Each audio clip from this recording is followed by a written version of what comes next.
Creio que Jesus se tornou homem. Parece ser uma coisa simples, né? Mas existe gente que não entendeu ainda que Jesus é homem. Ou não entendeu que a palavra de Deus fala sobre esse tema. Portanto, ele é uma das bases da nossa fé. É um dos motivos pelo qual o Senhor nos deu a salvação. O fato de ele se tornar homem. E é isso que a gente vai ver essa noite. Certo? Vamos para primeiro. Pode mudar, Alex, por favor. Tá dando um negocinho no microfone. Vamos lá, vamos corrigir para ficar legal aí. Pessoal, dá para ouvir bem? Só dá um toque aí, por favor.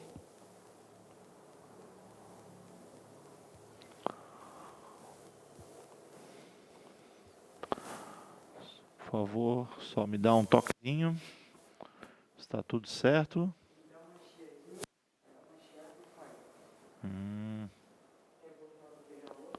Pode ser o de mão então, tranquilo.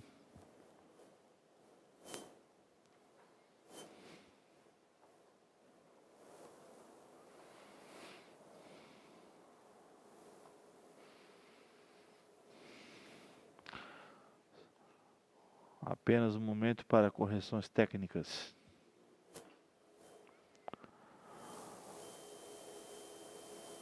Glória a Deus.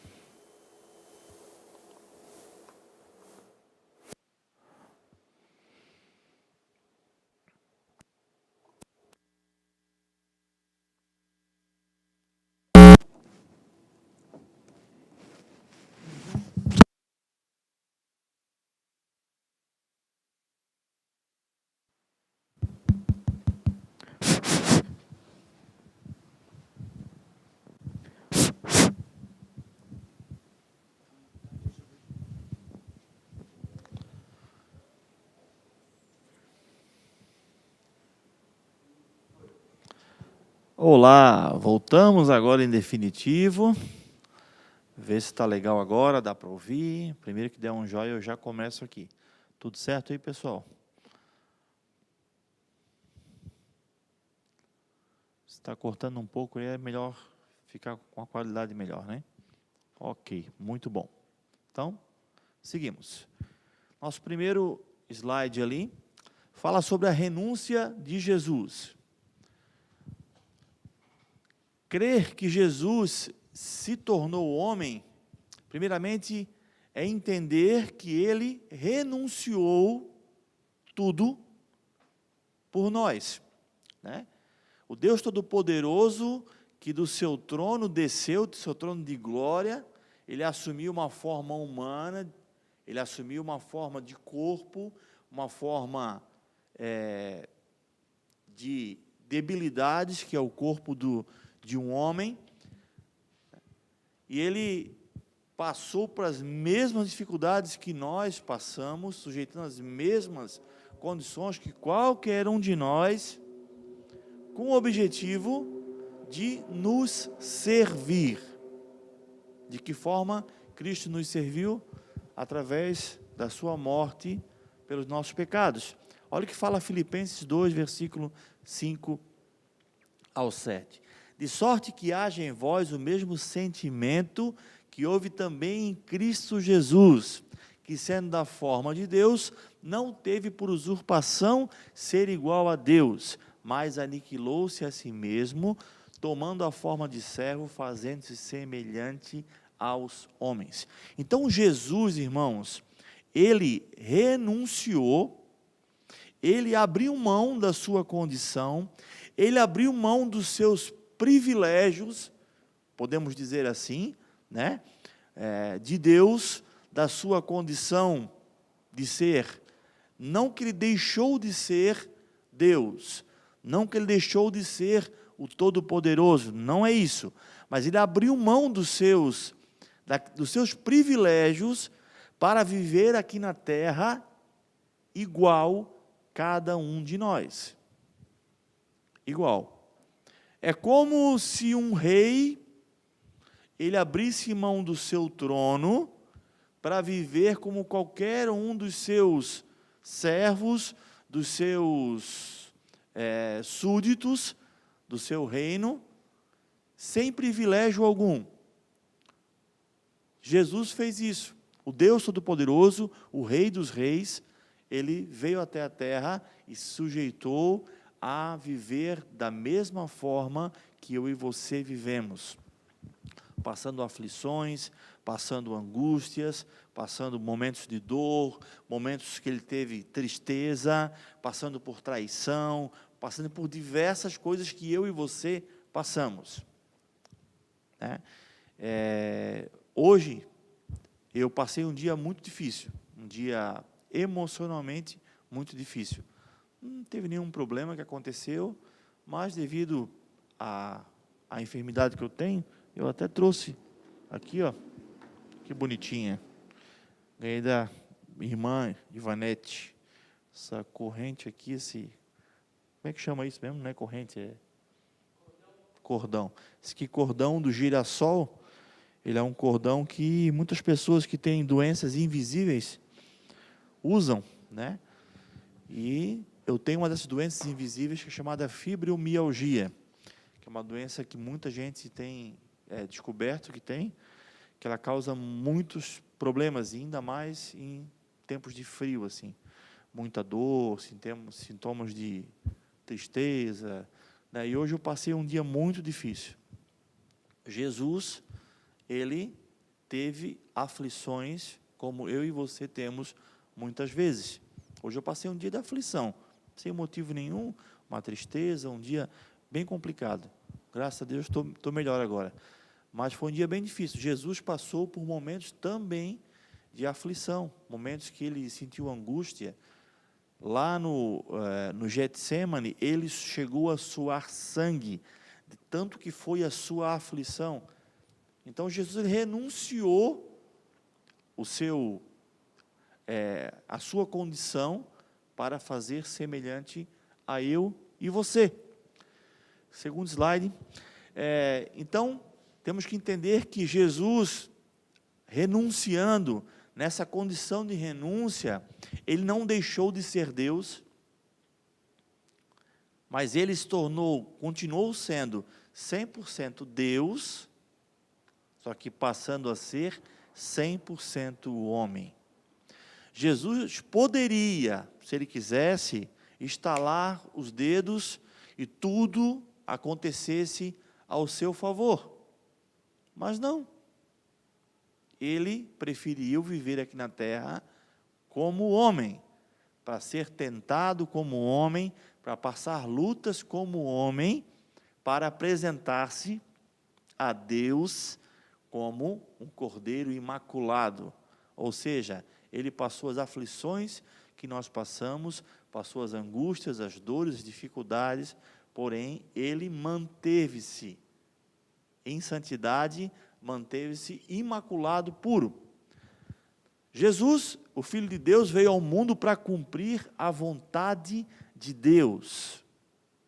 Deus, ele enviou o seu único Filho, né, com o objetivo de salvar o mundo. E Jesus cumpriu essa ordem, esse mandado que o Pai fez, encarnando no ventre de uma mulher, a Virgem Maria, sendo ali fecundado no ventre de Maria, por obra do Espírito Santo. Olha só, já começa aí o milagre, né? Uma virgem concebeu e deu à luz a um filho. Jesus não é fruto de um relacionamento sexual de um homem e de uma mulher. Não, foi o Espírito Santo que gerou Jesus no ventre de Maria. Era necessário que o Cordeiro de Deus, o homem, né, que deixou a sua glória, o Deus deixou a sua glória e fez-se homem, nascer como um homem e passar todo o processo da vida de um homem. Assim aconteceu com Cristo. Ele foi gerado no ventre de Maria e ele foi encarnado. O que é encarnar? encarnar é tomar a forma de carne. O Deus que é espírito é uma pessoa, só que ele é espírito, ele tornou-se carne.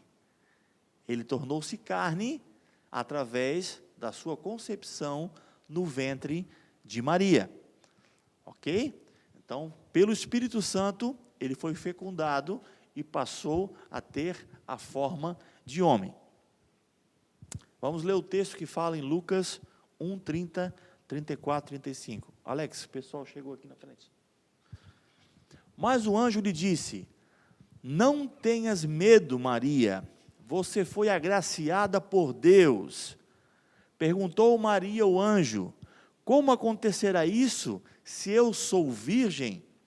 O anjo lhe respondeu: o Espírito Santo virá sobre você, e o poder do Altíssimo o cobrirá com a sua sombra. Assim, aquele que há de nascer será chamado Santo Filho de Deus. Lucas, capítulo 1, versículo 30, versículo 34 e versículo 35. Olha só, o anjo anunciou a Maria e ela ficou surpresa. Mas como isso vai acontecer? Porque eu sou virgem, eu não conheço nenhum homem, como é que eu posso ficar grávida? E o anjo explicou certinho como seria esse processo. O Espírito Santo virá sobre você. O poder do Altíssimo te envolverá. E você vai receber no seu ventre o Filho de Deus. Olha só que coisa maravilhosa, irmãos. Então, o Deus, ele fez-se carne 100% homem.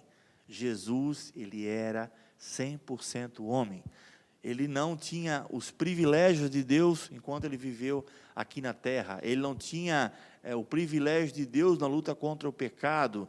Quando alguém afrontava Jesus, ele também tinha vontade de revidar, ele também tinha vontade de se irar, ele teve as mesmas tentações, os mesmos desejos, né, tentação ao desejo que nós temos. A única diferença é que ele não cedeu a esses desejos. Então, o Deus que é 100% homem, né, 100% Deus, tornou-se 100% homem.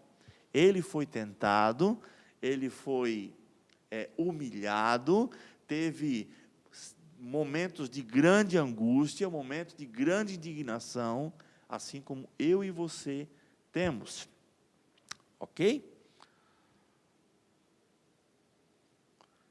Então, qual a diferença, que a gente falou sobre encarnar, né? Qual a diferença de encarnar e reencarnar, né? Encarnar é assumir um corpo humano, como eu já tinha falado, né? O Deus Espírito tornou-se carne, ou seja, tomou a forma de um corpo. E reencarnar é uma doutrina, uma falsa doutrina, né? Daqueles que são adeptos ao Espiritismo, creem na reencarnação, que fala que após a sua morte, o homem pode voltar a viver em outro corpo, ou seja, tomar novamente a forma de um corpo, ou seja, encarnar novamente, reencarnar. Então, e a doutrina fala mais ou menos assim, que se eu tive uma vida exemplar, eu vou, na minha próxima encarnação, essa expressão tornou-se muito, mas muito conhecida na década de 90, já era, claro que já existia, mas foi muito falada sobre isso, né? Até teve uma novela na época que retratou esse assunto. Então, diz a doutrina que se eu for uma pessoa boa, eu vou encarnar novamente e vou ser um ser mais evoluído.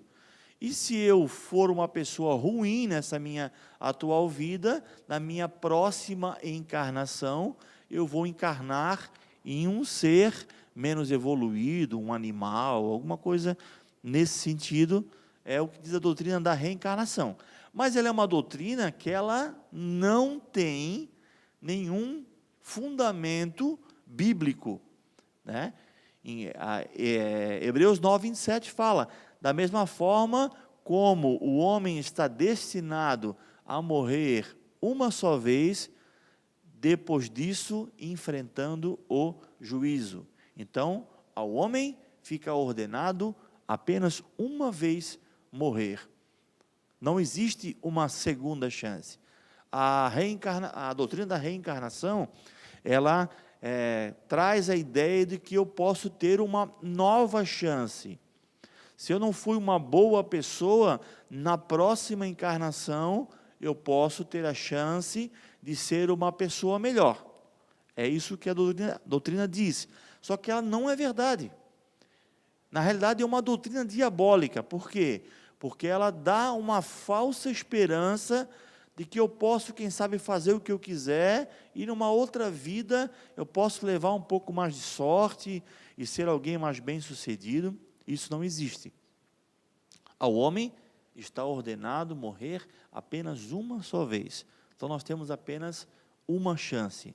Não existe reencarnação, não existe purgatório, que é uma outra doutrina também que diz que eu posso ter uma vida mediana aqui na terra, e depois da minha morte, eu posso passar por uma purificação, e ali alcançar o céu, através de orações de pessoas, através de pagar os pecados, através de, enfim, coisas oferecidas a Deus. Isso também não existe. Queridos, a nossa chance é agora, o nosso tempo é agora. Agora que nós temos a oportunidade de realmente ter uma vida devota, de consagração a Deus. Pode pular um slide, tá? Estou no próximo já. Então, só esse aí mesmo. Então, a gente tem o hoje, irmãos. Nós temos que buscar a Deus hoje. Nada desse negócio de, depois, eu vou para o purgatório, ou vou ter uma próxima chance, em uma próxima vida. A nossa vida é apenas essa, mais nada, né? E o texto que eu acabei não lendo aqui sobre encarnação, é o texto de João 14, né? E o verbo se fez carne, habitou entre nós, e vimos a sua glória, como a glória do unigênito do Pai, cheio de graça e de verdade, né? O verbo se fez carne, esse fazer-se carne é a encarnação, ok? Próximo, a existência de Jesus. Muitas pessoas pensam que Jesus, ele começou a existir lá no seu nascimento, né? Jesus nasceu lá na manjedoura, onde os pastores vieram recebê-lo, a estrela, né? Os pastores viram, aí nasceu o menino Jesus, né? Então aí Jesus, ele passou a existir, né? Aí Jesus entra na história. Não, Jesus não passou a existir nesse momento. Nesse momento, ele fez-se carne, né? O verbo de Deus, o Logos, né? O Logos, que é o verbo, o Logos de Deus, ele tomou a forma de homem encarnado e veio ao mundo, certo? Mas Jesus já existe antes da criação do mundo. Jesus, ele é o Deus eterno. Até nós vimos isso em uma das lições anteriores, né? Que a Trindade, ela existe desde a criação. Foi a Trindade que criou todas as coisas. O Pai, o Filho e o Espírito Santo. Ele é o Deus eterno, primogênito de toda a criação. Ele já existia antes da criação. João capítulo 1, versículo de 1 a 3. No princípio era aquele que é a palavra. Ele estava com Deus e era Deus. Ele estava com Deus no princípio. Todas as coisas foram feitas por intermédio dele. Sem ele, nada do que existe teria sido feito. Olha só. Então, Jesus não passou a existir no seu nascimento físico, na sua encarnação. Ele já existe desde sempre. Jesus também se manifestou, não agora encarnado, mas em algumas aparições, né, chamadas de teofanias, onde Deus se manifesta. Não sabe-se se essa aparência que Jesus apareceu no Antigo Testamento é a sua mesma aparência quando ele veio em carne. Quem sabe sim, não sabe-se. Mas ele também se manifestou muitas vezes no Antigo Testamento, em muitas ocasiões, como um Deus em forma de homem. Não sabe-se se com a mesma aparência de Jesus encarnado, mas também se manifestou. Mas o Deus, ele é o Deus eterno, que ele existe desde sempre. E o texto aqui de Colossenses fala: ele é a imagem do Deus invisível, o primogênito de toda a criação. Pois nele foram criadas todas as coisas, nos céus e na terra, as visíveis e as invisíveis, sejam tronos ou soberanias, poderes ou autoridades. Todas as coisas foram criadas por ele e para ele. Ele é antes de todas as coisas, e nele tudo subsiste. Glória a Deus, irmãos. Esse é o nosso Jesus. Ele é a imagem do Deus invisível. Olha só, Jesus ele é chamado pelo apóstolo Paulo de o segundo Adão. Entenda isso. Quando Adão, o primeiro Adão, o homem, né? O Adão, o marido da Eva, né? Foi criado, ele foi criado à imagem e semelhança de Deus. Deus criou a sua imagem e semelhança. Adão foi criado para a glória de Deus. Adão recebeu uma missão, recebeu um chamado, recebeu, né, as suas atribuições, as suas funções. Deus entregou toda a terra, os animais, toda a sua criação para Adão governar. Deus apenas pediu que Adão não comesse daquela árvore que havia no meio do jardim, que é a árvore do conhecimento do bem e do mal. Então, Adão foi criado à imagem de Deus, porém, ele pecou, ele rebelou-se contra Deus. Ali se relata a queda, o pecado original, o pecado onde Adão trouxe para toda a humanidade a cicatriz, a mancha, né, a mácula do pecado, ok? Vemos agora Jesus, o segundo Adão, segundo Paulo, ele vindo como a imagem do Deus invisível. Ele veio como a imagem de Deus, agora para corrigir aquilo que o pecado tinha feito na humanidade, que é afastar o homem de Deus. Agora, diferente do primeiro Adão, esse segundo Adão, ele veio e não falhou. Ele cumpriu aqui na terra o seu papel pelo qual ele foi enviado. Ele morreu por nossos pecados, sem pecado, sem mácula. Glória a Deus. Próximo, Alex. Jesus tornou-se como nós, em todos os aspectos, exceto no pecado.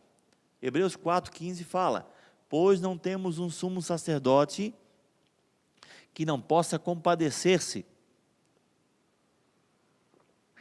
das nossas fraquezas, mas sim alguém que, como nós, passou por todo tipo de tentação, porém sem pecado. Olha só, não temos um sumo sacerdote que não possa compadecer-se das nossas fraquezas. Ou seja, ele não é o Deus inacessível, o Deus pelo qual possa se falar assim, mas é muito fácil para ti requerer santidade de mim, sendo que tu és o Deus que estás nos céus, livre de toda fraqueza, de todo desejo.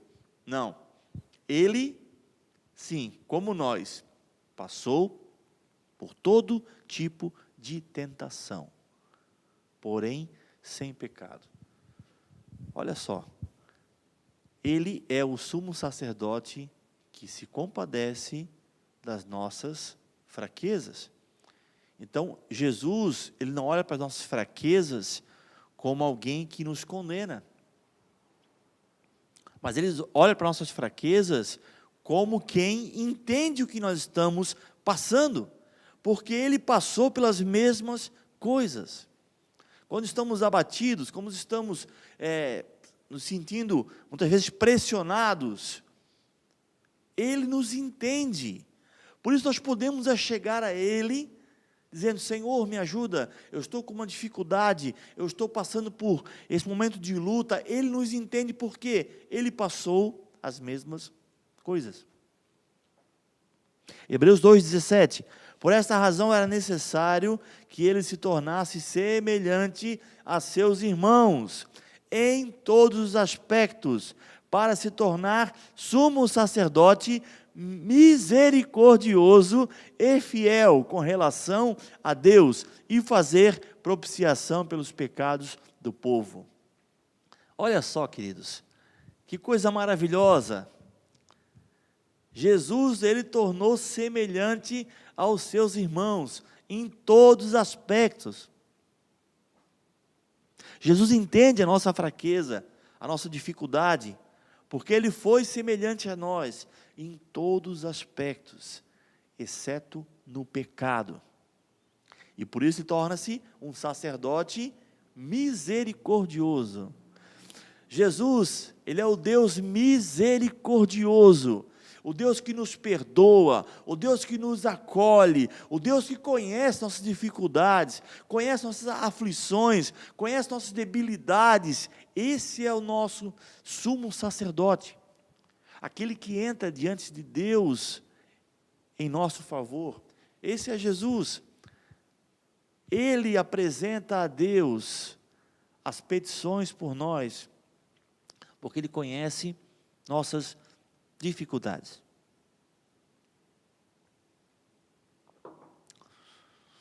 Vamos lá, próximo. Jesus negou sua vontade para fazer a vontade de Deus. Pai, se queres, afasta de mim esse cálice. Contudo, não seja feita a minha vontade, mas a tua vontade. Lucas 22, 42. Ele negou-se, ele esvaziou-se, ele negou a sua vontade para fazer a vontade do Pai. Jesus cresceu fisicamente e em graça. Jesus ia crescendo em sabedoria, estatura e graça diante de Deus e dos homens. Irmãos, entenda só, ele não nasceu como um adulto já, ele não nasceu intelectualmente perfeito, ele não nasceu com o conhecimento, embora sendo Deus, ele tenha todo o conhecimento. Ele passou o processo como eu e você passamos. Ele foi criança, Jesus foi criança, Jesus brincou, Jesus chorou, Jesus, ele precisou ser cuidado pela sua mãe. Jesus, ele foi crescendo fisicamente, ele engatinhou, ele caminhou, ele aprendeu a andar, aprendeu a correr, aprendeu a falar, aprendeu a escrever, ele aprendeu a ler, ele começou a ler a lei de Deus, ele aprendeu a lei de Deus, como cada um de nós. Entenda isso. Ele não teve privilégios, ele não teve por usurpação ser igual a Deus, mas ele seguiu todos os passos que eu e você seguimos. Olha que coisa maravilhosa, irmãos. O Deus Todo-Poderoso, que tem, mas como esvaziou-se, que tinha todo o conhecimento, ele sujeitou-se a ser igual eu e você e aprender tudo como eu e você aprendemos. E foi assim que Jesus se comportou. E ele cresceu em sabedoria e também em graça. E olha só, diz o texto que ele crescia em sabedoria, estatura e graça diante de Deus e dos homens. Então, diante de Deus, ele mostrava o seu crescimento, mas os homens também percebiam o seu desenvolvimento como homem, né, tanto físico quanto intelectual e espiritual. Jesus, ele morreu como homem, se tornando mediador como homem. Olha só, o texto de 1 Timóteo 2, 5, 6 fala: pois há um só Deus, é um só mediador entre Deus e os homens,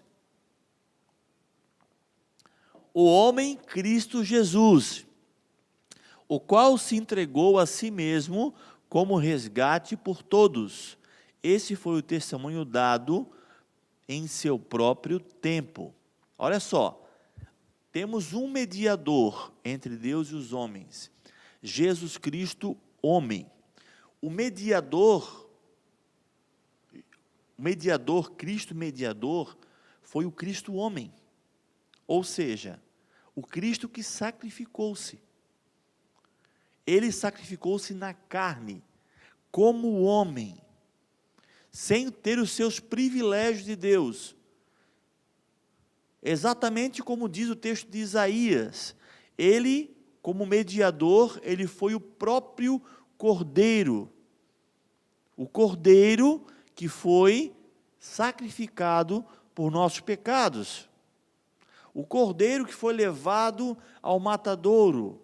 Esse homem sem pecados é que se tornou o mediador entre eu e você até Deus.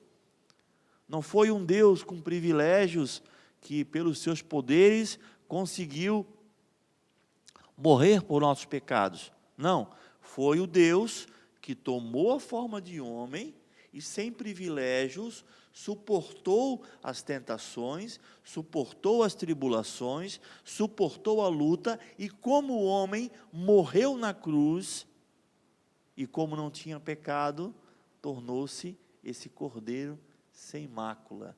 Como ovelha muda, foi levado ao matadouro, ele não abriu a sua boca. Então, como homem, ele foi o nosso mediador. Ele esvaziou-se dos seus privilégios de Deus. Seja a atitude de vocês a mesma de Cristo Jesus, que embora sendo Deus, não considerou que o ser igual a Deus era algo que devia apegar-se, mas esvaziou-se a si mesmo, vindo a ser servo, tornando-se semelhante aos homens. Então, ele esvaziou-se. Ele esvaziou-se dos seus privilégios, sabe, da sua divindade, no sentido de favorecimento, para fazer semelhante a eu e você. E dessa forma, ele tornou-se nosso servo, vivendo aqui nessa terra e morrendo por nossos pecados. Jesus chorou e suplicou a Deus, aprendendo a obedecer pelo sofrimento. Olha só, que coisa tremenda esse versículo aqui. Ele aprendeu a obedecer pelo sofrimento. Hebreus 5, 7 e 8. Durante os dias de vida na terra, Jesus ofereceu orações e súplicas, em alta voz e com lágrimas, àquele que o podia salvar da morte, sendo ouvido por causa da sua referente submissão. Embora, sendo filho, ele aprendeu a obedecer por meio daquilo que sofreu. Olha só, irmãos. Jesus, ele passou todos os processos que um homem passa. Ele ofereceu a Deus orações, súplicas, lágrimas. Ele clamou muitas vezes. Ele clamou livramento do Senhor. Ele foi ouvido pela sua submissão a Deus, não porque ele era Deus, mas porque ele sujeitava a Deus e clamava a Deus em suas orações, em seu clamor, por isso ele foi ouvido. Embora sendo filho, ele aprendeu a obedecer por meio do sofrimento. Olha só, irmãos, e nós, muitas vezes, queremos questionar a Deus o porquê nós passamos por sofrimentos. Jesus aprendeu com o sofrimento. Isso prova que eu e você aprendemos muito quando passamos momentos de angústia, momentos de sofrimento, momentos de lutas. O próprio Cristo aprendeu dessa forma, porque ele fez igual a nós. Então, se Cristo, irmãos, aprendeu a obedecer por meio do sofrimento, por que eu e você não podemos aprender dessa forma? É que nós somos melhores do que Jesus? Então, Cristo, ele deu exemplo, irmão. Então, quando você passar por um momento de dificuldade, não abre a tua boca para reclamar, mas abre a tua boca para glorificar a Deus e para aprender. Um momento de angústia, de luta, de sofrimento, ele tem uma finalidade específica em nossa vida, que é nos ensinar. Glória a Deus.